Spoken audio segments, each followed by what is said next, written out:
นี่ครับยังใกล้สิฮอดเส้นชัยแล้วใส่เอามาขึ้นได้หลายองค์นะตัวนึงก็ติดครั้งมาก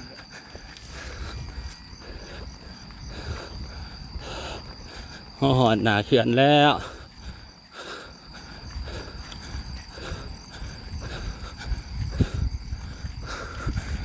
เบิ่งวิวทางเข้ามาโอ้ทางเขาลงมาเจ้ากาสวา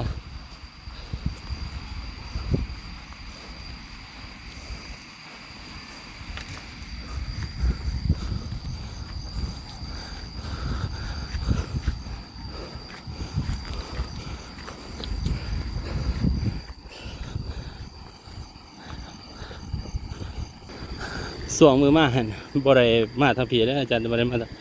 คือเลาะตามหวยเลยย่างเลาะไว้ตัวนี้ว่าบ่อยากขามหัวนะบางหันมันต้องได้ปีนหัวแต่ว่าตัวนี้หนามันหลายเลยต้องมาทางเติ้งพี่โอ้เหมือนเด้อ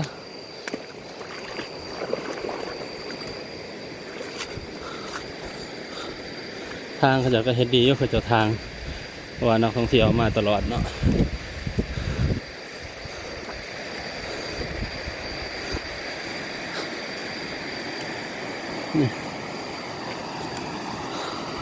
นี่หมู่บ้านเขาจะ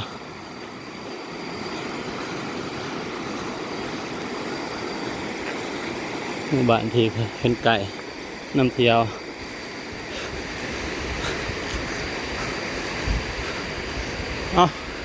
ต้องไปทางนั้นได้หนิเนาะ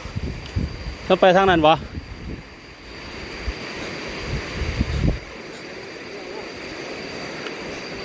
ฮะ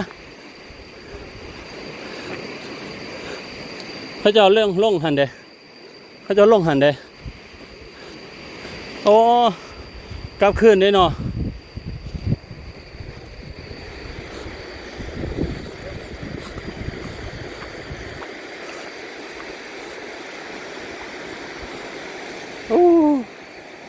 นี่เขาจะอาจสิลงทางแต่ว่าลงทางเขาออกเป็นเขาผัดลืมเห็นมันแป้นแล้วกันเลยโอ้ยก็คุณบาแก้วเราลงเป็นทุกคน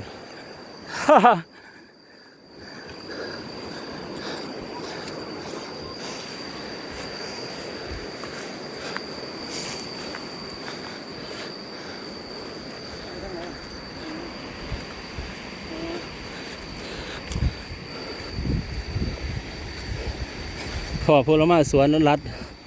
เขาจะมาอาบน้ำบ่เขาจะมาไล่มองที่เนาะ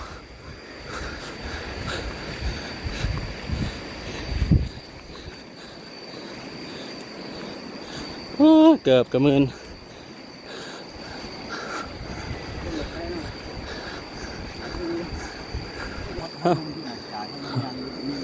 ยาก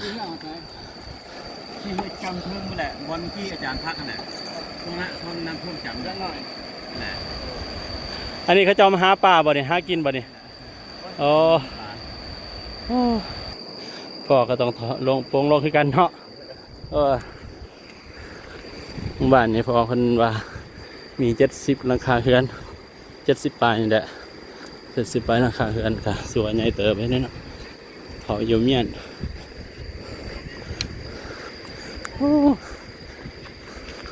ไม่แต่นี่มันไหลมาบ่ใหญ่ไว้จนไม่บางม่วงบ่อันนี้หอดหนาเขื่อนแล้วที่นี่มหาพี่ก็ง่ายมีแบบนึง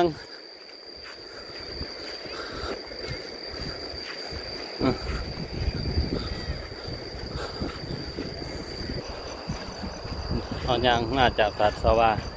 มหอดหนาเขื่อนจะใส่เวลาหลายเติบอยู่นี่ก็จะมาลินน้ำ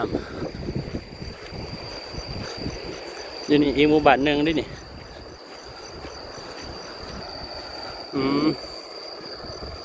เนาะ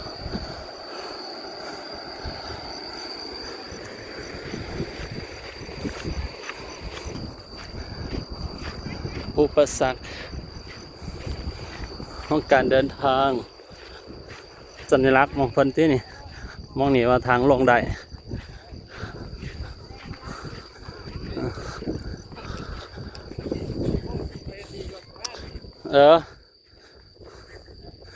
นี่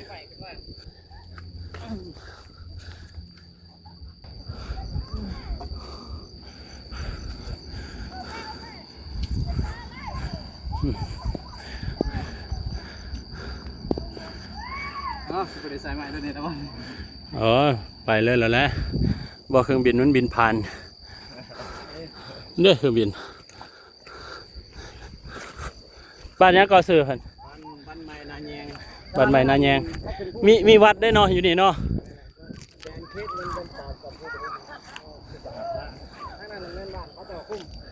บ้านแดนเมืองอีกบ้านนี้เมืองสุรพมอันนี้เด้อแก้วอุดมปฏิแดนเมืองเลยบ้านนี้บ้านเขามีตาตรงนี้ครับบ้านไหนแล้วด้วยบ้านไหนแล้วจะคิดตังว่าโอ้บ้านยาวโอ้หลายนอนนี่นะ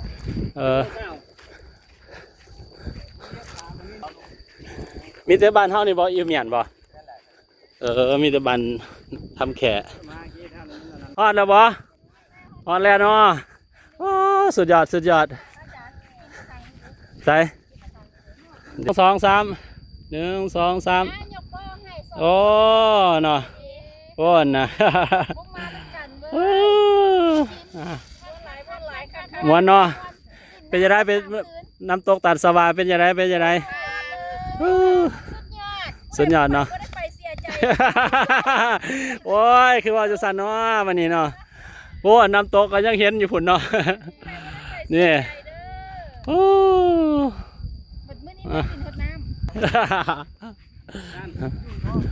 ว่า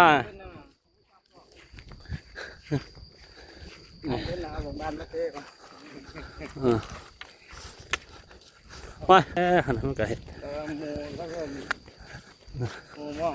ขันเจอเข้ามาอยู่สิก็ต้องได้รับได้แบบนั้นแหละ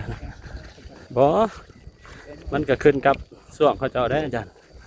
โยมเพิ่นจะไปได้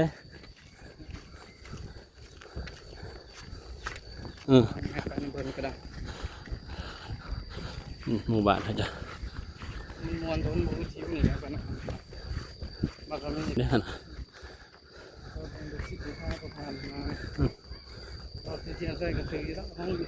มาอาบน้ำเนาะ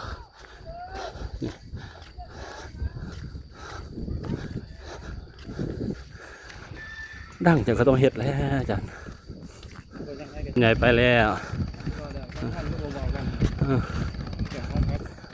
หอดจุดหมายปลายทางเลยเนาะจะได้ไม่เน็ตโอ้เก่งนี่หอดแล้วมองถ่ายเพื่ออะไร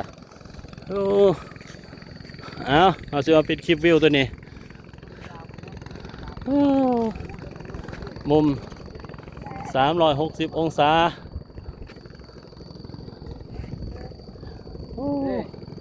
องดำมากเลยองดำมันรู้สึกท่านมือเร่ไว้ยี่องดำมาท่านมือเร่เลยทันแล้วเนาะมันบ่มีจบเพียงเท่านี้ผู้บาอาจารย์ว่าธรรมดาเก่ง